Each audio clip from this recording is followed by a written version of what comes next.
네가 감히 나에게 어떻게, 너를 내가 어떻게 살렸는데? 넌 나에게 목숨을 비쳤다고 했잖아. 고성희 절규가 방에 울려 퍼집니다. 그러나 고성희는 아직 몰랐습니다. 이미 그녀의 세상이 둘로 쪼개져 무너지고 있다는 걸요. 완벽하게 쌓아 올린 권력의 탑이 흔들리고 있었어요. 하지만 그녀는 여전히 자신이 통제할 수 있다고 믿고 있었습니다. 그 착각이 그녀를 더 깊은 지옥으로 몰아넣게 될 거예요. 박성재가 사설탐정에게 확보한 주소 리스트를 테이블에 펼쳤습니다. 이 지역의 사무실에 모인 세 사람은 노트북 화면을 사이에 두고 숨을 죽였어요. 화면 속에는 한우진이 병실 침대에 기대 앉아 있었습니다. 영상통화로 연결된 거예요. 병원, 법률사무소 두 곳, 그리고 개인 브로커로 보이는 사무실 주소. 고성희가 다녀간 장소들이 지도 위에 빨간 점으로 표시돼 있었습니다. 이 지역이 서류를 하나씩 확인하며 말했습니다. 이건 단순 간이식 조작 수준이 아닙니다. 체계적으로 준비했어요. 박성재는 고개를 끄덕였어요. 탐정이 확인한 결과 이 주소들 전부 고성희와 연결됩니다. 병원에서 진단서를 조작하고 법률사무소에서 서류를 위조하고 브로커를 통해 사람들을 협박했어요. 은호의 얼굴이 굳었습니다. 그녀는 서류 중 하나를 집어들었어요. 거기엔 병원 진단서 날짜가 여러 번 수정된 흔적이 있었습니다. 이 여자 정말 치밀하게 준비했네요. 화면 속 한우진은 떨리는 손으로 또 다른 서류를 가리켰어요. 저 주소들, 나 유학 보내겠다고 데려갔던 곳들이에요. 엄마가 서류 준비한다고 하면서 여기저기 데리고 다녔거든요. 네 사람의 표정이 싸늘하게 바뀌었습니다. 이건 더 이상 개인적인 복수가 아니었어요. 고성희는 조직적으로 사람들을 조작하고 이용해왔던 거예요. 이 지역이 단호하게 말했습니다. 이 모든 증거를 정리해서 경찰에 제출합니다. 고성희 씨는 반드시 법의 심판을 받아야 해요. 그 시각 고성희는 집에서 패닉 상태에 빠져 있었습니다. 그녀는 휴대폰을 던지고 집안 곳곳을 뒤지고 창문과 CCTV를 확인하며 편집증적 불안에 빠졌어요. 우진은 사라졌고 아무도 전화를 받지 않았습니다. 고성희는 거실을 돌아다니며 중얼거렸어요. 누가 나를 배신한 거야? 그때 핸드폰에 문자 하나가 도착했습니다. 당신을 지켜보고 있습니다. 고성희는 핸드폰을 떨어뜨릴 뻔했어요. 그녀는 창문으로 달려가 밖을 내다봤습니다. 하지만 아무도 보이지 않았어요. 고성희는 현관문을 열고 밖으로 뛰쳐나갔습니다. 주차장은 조용했어요. 아무도 없었습니다. 하지만 고성희는 누군가 자신을 지켜보고 있다는 느낌을 지울 수 없었어요. 그녀는 차에 올라타 시동을 걸었습니다. 그때 또 다른 문자가 왔습니다. 도망칠 생각도 하지 마요. 고성희의 손이 공포로 떨렸습니다. 그녀는 운전대를 붙잡고 울부짖었어요. 누구야, 누가 나를 이렇게 만든 거야. 하지만 아무도 대답하지 않았습니다. 고성희는 차 안에 갇힌 채 혼자 떨고 있었어요. 집으로 돌아온 고성희는 2층으로 올라갔습니다. 박영라 방에서 목소리가 들렸어요. 고성희는 문 앞에 멈춰 섰습니다. 영라와 성재가 대화하는 소리가 들렸어요. 엄마가 날 감시하려고 위치 추적까지 했다고? 영라의 목소리는 떨렸습니다. 성재가 대답했어요. 그래, 영라야. 그 여자는 우리 모두를 통제하려고 했어. 우진이도 나도 너도. 고성희는 문 뒤에서 듣고 있었어요. 그녀의 손이 떨렸습니다. 영라가 다시 말했어요. 오빠, 난 엄마가 무서워. 엄마가 우진 오빠한테 한 짓도 무섭고 나한테 한 짓도 무서워. 고성희는 더 이상 참을 수 없었어요. 그녀는 문을 벌컥 열었습니다. 영라야. 영라와 성재가 동시에 고개를 돌렸어요. 두 사람의 눈빛은 예전에 엄마를 따르던 아이들이 아니었습니다. 차갑고 경계하는 눈빛이었어요. 박성재가 먼저 입을 열었습니다. 어떻게 우진이를 병원에 가둬뒀습니까? 고성희는 말을 더듬었어요. 그건 우진이를 살리려고. 영라가 자리에서 일어나 고성희를 바라봤습니다. 왜 우리 모두를 속였어요? 왜 우진 오빠가 미국 갔다고 거짓말했어요? 고성희는 상황을 회피하려 했어요. 영라야, 엄마가 다 설명해 줄게. 이건 네가 이해할 수 없는. 하지만 영라가 단호하게 말했습니다. 엄마, 이제 엄마 말 안 믿어. 그 말에 고성희의 입술이 파르르 떨렸습니다. 그녀는 처음으로 자식에게 통하지 않는 공포를 경험했어요. 영란은 더 이상 자신의 편이 아니었습니다. 성재도 자신을 적대시하고 있었어요. 고성이는 한 걸음 뒤로 물러섰습니다. 너희들이 날 배신하는 거야? 성재가 차갑게 대답했습니다. 배신한 건 당신입니다. 거실로 내려온 박진석이 책상 위에 흩어진 서류를 보고 있었습니다. 위조된 진단서, 기증자 지은호 표기된 서류, 병원 스케줄, 브로커 연락처. 박진석은 서류를 하나씩 보며 호흡을 크게 했어요. 그의 손이 떨렸습니다. 계단을 내려온 고성이는 남편을 봤어요. 박진석은 서류를 들고 고성이를 바라봤습니다. 당신 이게 다 뭐야? 고성이는 처음으로 남편 앞에서 무너졌습니다. 여보, 그게 우진이를 살리려면 다른 방법이. 박진석은 손을 떨며 말했습니다. 네가 한 게 이런 거였어? 다른 사람 딸을 협박해서 간을 빼내려고 한 거야? 고성이는 울먹였습니다. 난 내 아들 살리려고 한 거야. 우진이가 죽을 수도 있었어. 박진석은 서류를 바닥에 던졌어요. 당신 선을 넘었어. 오늘부로 난 더 이상 내 편 아니다. 고성이는 남편에게 다가가려 했지만 박진석은 손을 들어 그녀를 제지했습니다. 당분간 따로 있자. 난 네가 한 짓을 용서할 수 없어. 박진석은 돌아서서 서재로 들어갔어요. 문이 닫히는 소리가 고성이의 귓가에 울렸습니다. 그녀는 완전히 혼자가 됐어요. 다음 날 고성이는 우진이 사라졌다는 사실을 견디지 못하고 병원으로 찾아갔습니다. 그녀는 5층 간호사 스테이션으로 달려가 소리쳤어요. 내 아들 어디 있어?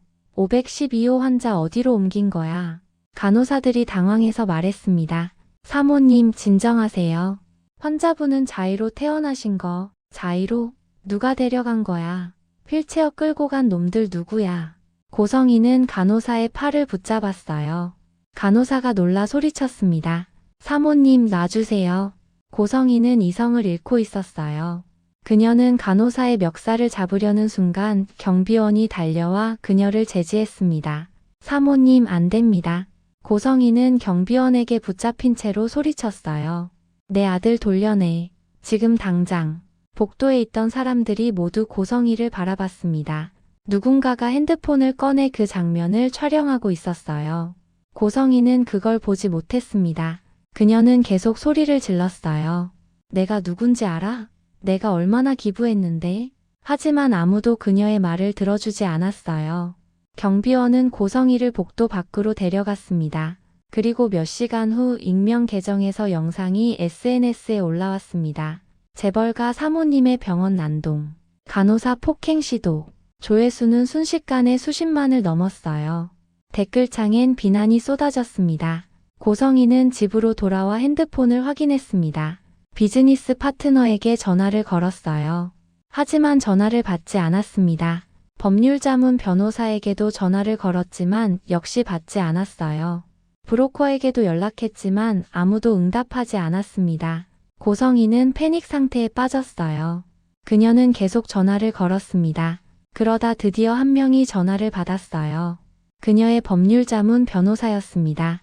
변호사님, 지금 무슨 일이? 하지만 변호사가 차갑게 말을 끊었습니다. 성희 씨, 여기까지입시다.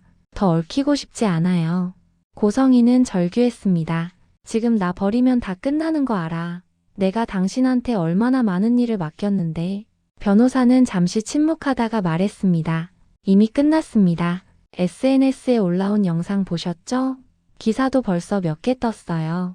저도 제 일이 있습니다. 죄송합니다. 뚝. 전화가 끊겼습니다. 고성이는 핸드폰을 바닥에 던졌어요. 화면이 깨졌지만 그녀는 신경 쓰지 않았습니다. 그녀는 그 순간 깨달았어요. 돈, 인맥, 권력. 그녀가 쥐고 있던 모든 건 사람들이 믿어줄 때만 존재하는 것이었습니다. 그 믿음이 사라지자 모든 것도 함께 사라졌어요. 이 지역의 사무실에서 네 사람은 영상통화로 연결돼 최종 작업을 하고 있었습니다. 이 지역이 컴퓨터 앞에서 말했습니다. 고성희 씨의 서류 조작, 은호 씨 협박, 병원 강요, 브로커 연락 기록까지 확보했습니다. 모니터 화면에는 증거 파일들이 정리돼 있었어요. 은호의 CCTV 파일, 식당 난동 영상, 고성희의 협박 녹음, 박성재가 확보한 위조 서류들. 우진의 병원 내부 정보 그리고 브로커 주소들까지. 이지혁은 이 모든 조각을 합쳐 완벽한 법적 증거를 만들었습니다. 박성재가 말했습니다. 이제 경찰에 고발장을 제출하면 됩니다. 화면 속 한우진은 조용히 말했어요. 그 여자 감옥 가야 해요. 지은호는 손을 꽉 쥐었습니다. 우린 여기까지 왔어. 이제 끝내자. 네 사람의 눈빛이 교차했습니다. 이지혁이 마우스를 클릭했어요. 화면에 제출 완료라는 메시지가 떴습니다. 경찰청 사이버 민원실에 고발장과 모든 증거를 전송했습니다. 그날 저녁 집에 혼자 남은 고성희는 거실 소파에 앉아 있었습니다. TV를 켰어요. 뉴스가 나오고 있었습니다. 앵커가 말했습니다. 재벌가 며느리 고성희 씨, 간이식 강요 및 서류 위조 혐의로 경찰 조사 착수. 화면에는 고성희의 사진이 떴어요. 모자이크 처리도 안 된 채로요. 고성희는 리모컨을 떨어뜨렸습니다. 뉴스는 계속됐습니다. 피해자들이 제출한 증거에는 병원 CCTV, 협박, 녹음, 위조 서류 등이 포함돼 있으며 경찰은 수사를 확대할 방침입니다. 고성희는 TV를 꺼버렸어요. 하지만 핸드폰이 울리기 시작했습니다. 고성희는 핸드폰을 소파 쿠션 아래에 밀어 넣었어요. 그때 집 전화가 울렸습니다. 여보세요? 고성희 씨, 서울지방경찰청 강력팀입니다. 내일 오후 2시까지 서울지방경찰청으로 출석해 주시기 바랍니다. 고성희는 말을 더듬었어요. 출석하지 않으시면 강제 소환 절차가 진행됩니다. 뚝! 고성희는 수화기를 떨어뜨렸어요. 다음 날 아침 고성희는 거울 앞에 섰습니다. 거울 속 자신의 모습은 초라했어요. 머리는 헝클어져 있었고 눈 밑엔 다크서클이 짙게 깔려 있었습니다. 고성희는 거울을 주먹으로 쳤습니다. 거울이 금이 갔어요. 오후 2시 고성희는 경찰서 앞에 섰습니다. 기자들이 몰려들어 플래시를 터뜨렸어요. 고성희는 아무 대답도 하지 않았어요. 그녀는 고개를 숙인 채 경찰서 안으로 들어갔습니다. 조사실에 앉은 고성희 앞에는 형사 2명이 있었어요. 고성희 씨, 지은호 씨 가족을 협박한 사실이 있습니까? CCTV와 녹음 자료가 있습니다. 고성희는 고개를 떨궜어요. 서류 위조는요? 한우진 씨의 진단서를 조작했다는 증거가 있습니다. 고성희는 대답하지 못했어요. 조사는 3시간 동안 이어졌습니다. 마침내 그녀는 울먹이며 말했습니다. 저는 그냥 제 아들 살리고 싶었어요. 형사가 차갑게 대답했습니다. 그래서 다른 사람 인생은 망가져도 된다고 생각하셨습니까? 고성희는 대답하지 못했어요. 그녀는 완전히 무너졌습니다. 그 시각 이지혁의 사무실에서 3사람은 같은 뉴스를 보고 있었습니다. 모니터 한쪽 화면 속에는 한우진도 병실에서 그 장면을 지켜보고 있었어요. 고성희 씨는 오늘 오후 경찰 조사를 받았으며 수사는 장기간 이어질 전망입니다. 은호는 화면을 보며 조용히 말했어요. 이제 끝났어. 박성재가 고개를 끄덕였습니다. 그 여자는 법의 심판을 받을 거예요. 모니터 속 한우진은 침묵하며 화면을 바라봤습니다. 이지혁이 말했습니다. 우리가 할 일은 여기까지입니다. 그리고 이지혁은 은호를 바라보며 조용히 말했어요. 은호 씨, 이제 우리 인생부터 다시 시작합시다. 은호는 이지혁을 보며 미소를 지었습니다. 한편 지방의 작은 식당에서는 정순이가 다시 손님들을 맞이하고 있었어요. 깡패들의 난동으로 망가졌던 식당은 이제 조금씩 회복되고 있었습니다. 그리고 지방 병원에서는 한우진의 수술 날짜가 조용히 잡혔습니다. 이번엔 고성희의 간섭 없이 안전하게요. 4사람은 서로를 바라봤습니다.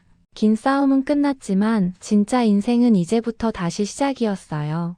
각자 제자리로 돌아가야 했고 다시 자기 삶을 책임져야 했습니다. 화려했던 날들은 끝났지만 진짜 자기 인생의 날들은 지금 막 열리고 있었어요. 다음 이야기가 궁금하시다면 구독과 좋아요 부탁드립니다. 과연 고성희는 어떤 처벌을 받게 될까요? 그리고 4사람의 미래는? 계속해서 지켜봐 주세요. 감사합니다.